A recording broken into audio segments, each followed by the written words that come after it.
right. Hey there, students. I'm going to be sharing with you today some Irish fairy and folk tales from the book Irish Fairy and Folk Tales, edited by William Butler Yeats. Now, one of my favorite parts of Irish fairy tales and Irish folklore is fairies. That's where fairies come from. But we're not talking about Tinkerbell. Um, Traditional fairies in Ireland are completely different creatures altogether. And we're going to find out a little bit more about that in today's story. Anyways, so today's story is called The Priest's Supper by T. Crofton Croker.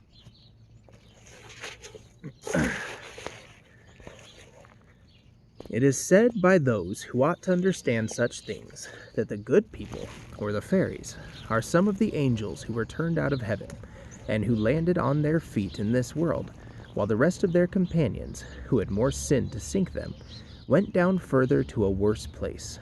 Be this as it may, there was a merry troop of the fairies, dancing and playing in all manner of wild pranks, on a bright moonlight evening toward the end of September. The scene of their merriment was not far distant from Inchigeelagh, in the west of the county Cork, a poor village, although it had a barrack for soldiers, but great mountains and barren rocks, like those round about it, are enough to strike poverty into any place.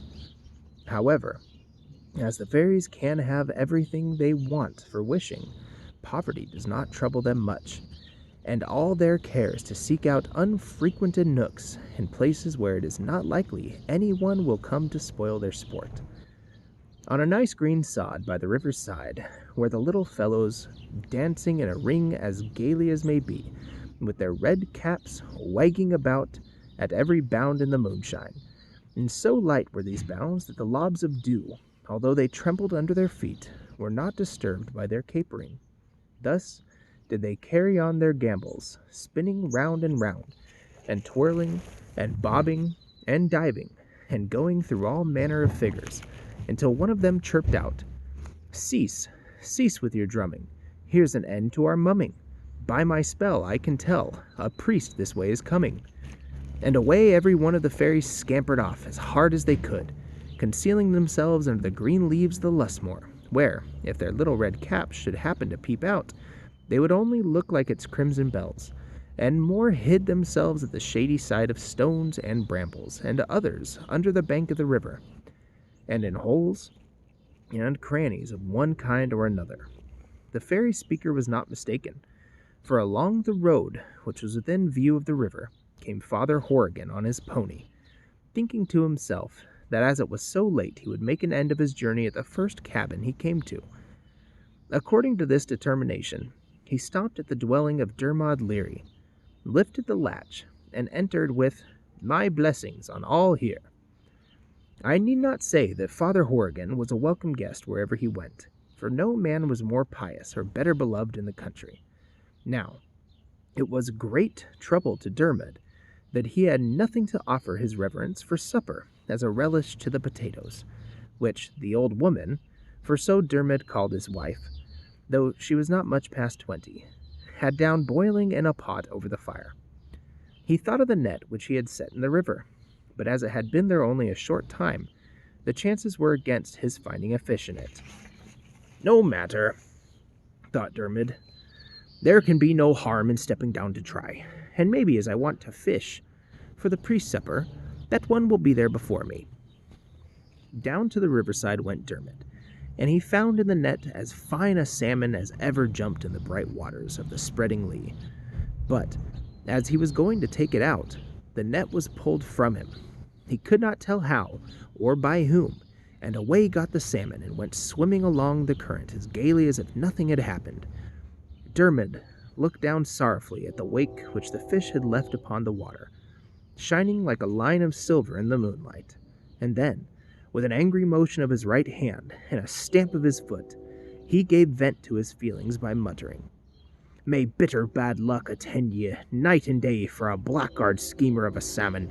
Wherever you go, you ought to be ashamed of yourself, if there's any shame in ye, to give me the slip after this fashion. And I'm clear in me own mind You'll come to no good, for some kind of evil thing or other helped you.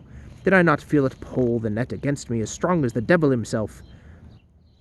"That's not true for you," said one of the little fairies, who had scampered off at the approach of the priest, coming up to Dermot Leary, with a whole throng of companions at his heels. "There was only 12.5 of us pulling against you."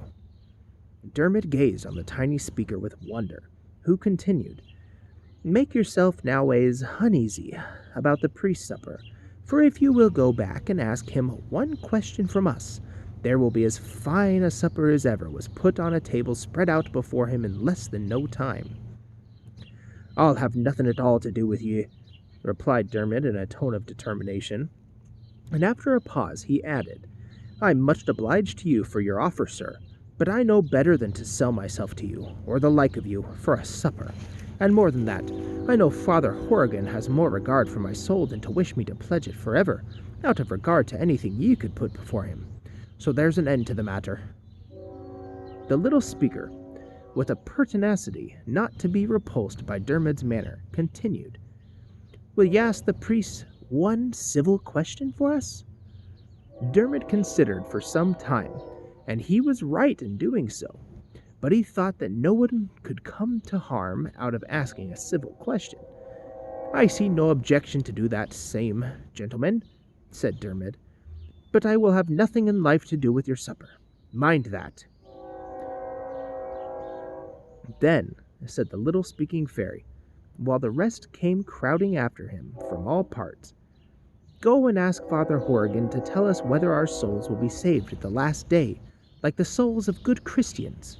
And if you wish us well, bring back word that he says without delay."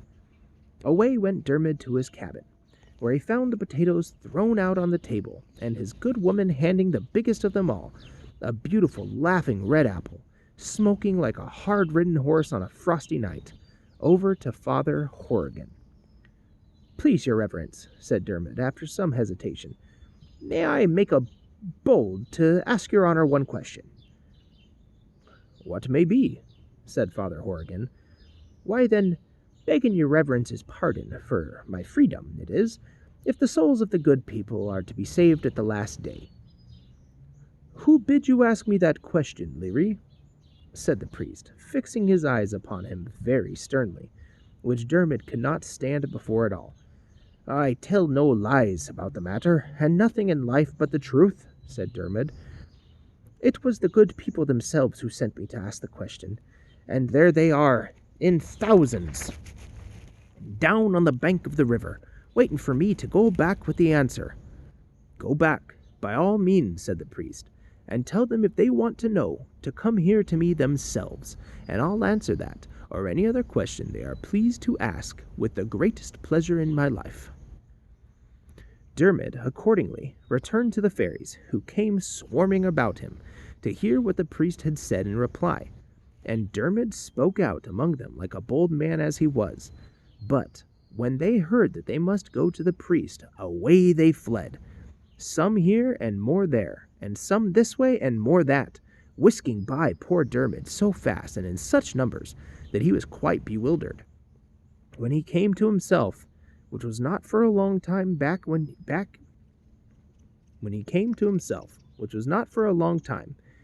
he went to his cabin, and ate his dry potatoes along with Father Horrigan, who made quite light of the thing.